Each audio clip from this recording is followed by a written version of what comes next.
Hey y'all, it's Heel Heat time. Hi everybody and welcome to Heel Heat. My name is George Coles and this is another episode of It Came From the Network. Now if you're not familiar of this concept, basically it's going back and going into the WWE Network archive and finding the weird, the wacky, and sometimes just plain out bad that has gone on in the world of professional wrestling that you can find on the WWE Network. Now this episode, we will be reviewing WrestleMania IX, widely regarded as one of the worst WrestleManias of all time. Let's jump right into it and see why. Now, I probably haven't seen WrestleMania IX in probably about 20 years since it initially aired. I think I may have watched it once or twice on VHS back then. It wasn't one of the VHSs I purchased, and until recently, it wasn't something I really cared of going back and watching. But for the sake of this show and the sake of this concept, remembering how bad it was, I went back to it. We're going to start off the night with an Intercontinental title match, the first match of the evening. Shawn Michaels with Luna Vachon making her debut versus Tatanka with, I guess, with Sherry Martel, even though the commentary said that she wasn't with Tatanka, she was just there to equal out with Luna because Sherry and Shawn Michaels had recently split as a team or as a manager, wrestler, whatever they considered him. Anyway, this was an okay match, nothing great, nothing that you seen that there was that diamond in the rough with Shawn Michaels. There were other matches with Shawn Michaels at this time period that you could see he was going to be something special. And to be honest, this didn't showcase Tatanka that greatly either. Tatanka, who was a great talent at the time and had a great build and a great build up to this. This is an okay match. Tatanka wins by count out, which HBK keeps the belt. Kind of weird and anticlimactic. Not what you would expect from a WrestleMania match. Next up is probably one of my favorite matches of the night. Actually, I would say this and one more match are pretty much the only matches I thoroughly enjoyed, and that was the Head Shrinkers, Samu and Fatu versus the Steiner brothers. Fatu, who would go on to be Rikishi later on. I think the Head Shrinkers are one of the most critically underrated tag teams in wrestling. I loved them at the time. I still love them now. I think they were great at what they did. I think they were too unfairly compared to the Islanders and the Wild Samoans before them. I think they were a total different team, had a different style, were more of the bridge between the style that was being used in the 80s to the style that was being used in the 90s and further on.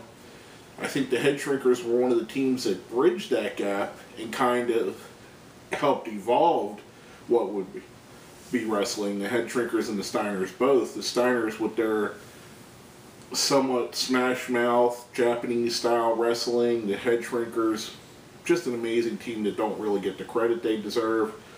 The Steiners win after Scott hits a Frankensteiner on Samu. Great match. Like I said, one of my two favorite matches of the night. I thoroughly enjoyed it. Next up, we have Crush versus Doink. Now, Doink gets a lot of, I don't know, unnecessary hatred. I think the original Doink, Matt Bourne, the evil heel Doink, was awesome. I think when they turned him face and other guys started playing Doink with Matt Bourne stopped, Ray Apollo, Steve Lombardi, Steve Kern, whoever they had under the mask, I think it lost its manic edge. There was a certain insanity that Matt Bourne brought to the character that made it what it was as a heel character. And this was... I tried to put my head around it, thinking in the times of what was being presented at that time in wrestling, and this is part of the reason why wrestling was in a down period. Matches like this. You got a guy like Crush, who's a monster, and you have him wearing Dayglow uniform and being the Kona Crush from Hawaii with bleach blonde hair, and then you got Doinku, is a maniac, psycho clown. And they put on a silly match. You have the second Doink comes out to distract Crush, so Doink can pick up the win, hits him with a prosthetic arm. The whole thing was very hokey, and very much why the WWE was, or WWF at the time, was in a bad place in this time frame. Next up, we have Razor Ramon versus Bob Backlund. This has historical significance because it's the first televised match that we see Bob Backlund getting pinned in, ever. That being said, it was a terrible match. Two guys that are legitimate WWE Hall of Famers and both well-deserving. Bob Backlund, when he came back to the WWE, I thought he had an amazing run as Mr. Backlund. This is probably one of his worst matches in that return run. Razor Ramon, Scott Hall, a guy who's one of the best wrestlers to never win the world title, was an amazing wrestler, and the Razor Ramon character was great, and the gimmick was awesome. Just the way this match went, I think it went under 4 minutes. I mean, you got two all-time great workers, and you give them 4 minutes. I mean, I don't know. To me, it just could have been better between two guys that are legitimately great, in my opinion. Next up, we had one of the stinkers of the night, Money Incorporated, IRS, and DiBiase versus Hogan and Beefcake. This was a weird match. Beefcake's never been the greatest wrestler. He was a good character, I guess, when he was Brutus the Barber Beefcake. Mainly stayed around because he was Hogan's friend.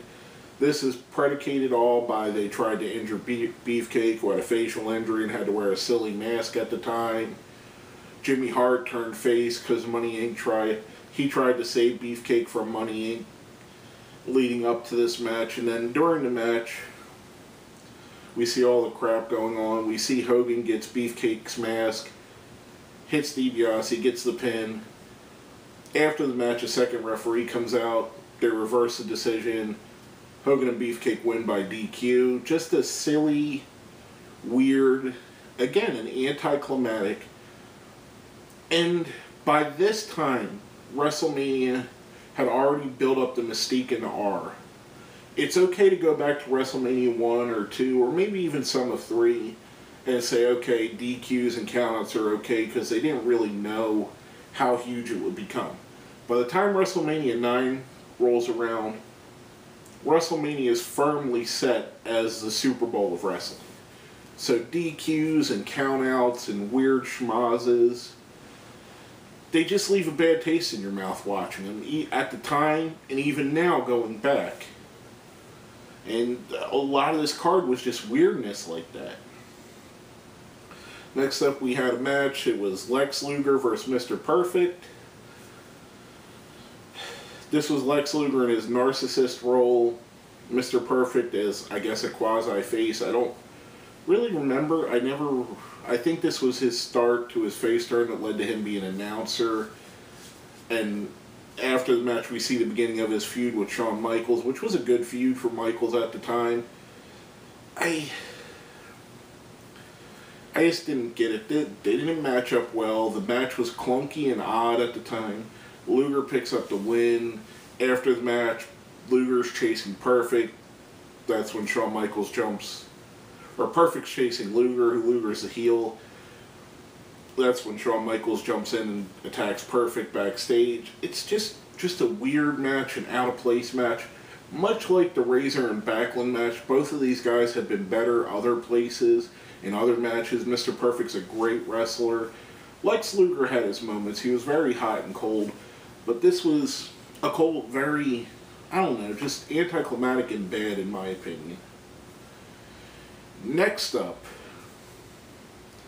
is not only, in my opinion, the worst Undertaker WrestleMania match, but probably one of the worst WrestleMania matches, period. We have Giant Gonzalez versus The Undertaker, and what can only be described as a still pretty new to the business Undertaker trying to lead around a guy who, despite being a former NBA player, despite being an almost 8-foot monster, really was athletically awkward. He never really, I don't know, I guess he never really fit into it. He never worked, I guess, in my opinion. Worked right in a way, not in a way like he didn't work as a wrestler, but he never really fit in. He almost was like, it's almost like, for those of you who aren't familiar with Giant Gonzalez made the great Khali look like Kurt Angle. And if that doesn't tell you all you need to know about how bad in the ring Giant Gonzalez was, I don't know what will. Taker wins this match by disqualification when Giant Gonzalez tries to take him out with an ether-soaked rag. Just a bad match, and just a bad ending, and probably one of the low points of the streak, in my opinion. One of Undertaker's worst WrestleMania match. And for a while they were putting Undertaker as kind of like, I called it the creature feature, where he would face the incoming monster all the time, whether it be Gonzalez or Yokozuna or returning King Kong Bundy. He kind of got saddled with these monsters, and he was the monster killer, in my opinion. But it was silly and a bad match, and just left a bad taste in my mouth. Next up, we talked earlier when I said the Head Shrinkers and Steiners were one of my two favorite matches of the night. This second one is also one of my two favorites. However, what happened after destroyed any goodwill that it had. And that's Bret Hart versus Yokozuna. And what I thought was a solid match. You had Yoko getting the win after Fuji throws salt in Bret Hart's face. Yokozuna wins the World Championship. I thought it was good. I thought it was a great way. They could have used this to make Yokozuna the monster heel, which he was, and they eventually did get around to doing. I thought this was a great match, and this would, if it would have ended here, we would have had a great ending to WrestleMania. Might not have been what the fans wanted. Sometimes you gotta give them the heel winning. You can't always have the face defeating the heel, or you just lose interest. The heels do have to win. You have to build them where they're credible. The thing that leaves a stain afterwards is Hulk Hogan comes to the ring to help his friend Bret, who's blinded by the salt. And while Hogan's out there helping Bret, Yokozuna and Mr. Fuji challenge Hulk Hogan to a fight. Bret waves him into the ring. Hulk Hogan goes in. And after Yokozuna, who just defeated Bret Hart after a hard-fought match, we see Hulk Hogan take out Yokozuna in 20 seconds. Thus leaving the match and the night with Hulk Hogan as the world champion, even though nowhere was he booked to be in a championship match.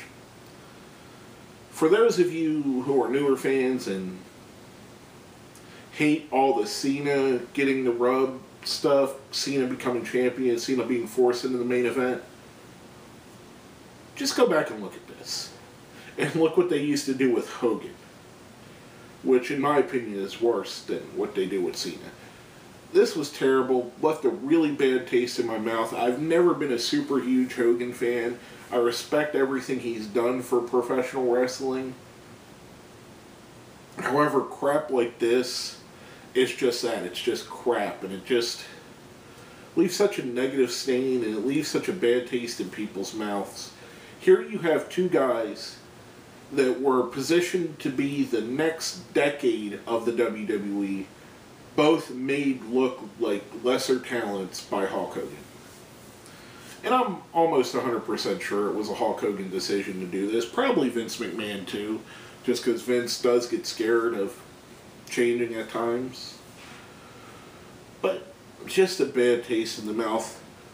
And we're going to roll right into our ratings. Now, if you've seen our It Came From The Networks before, or even if you haven't, we have a rating scale of 1 to 5. 5 being the best, 1 being the worst. But 1's a gobbledygooker, 2's a renegade, 3's a Hurricane Helms, 4 is a Gold Dust, and 5 is a King. I'm going to give this show a 2, a renegade. 2 matches I liked. 1 match got ruined by what happened after the match.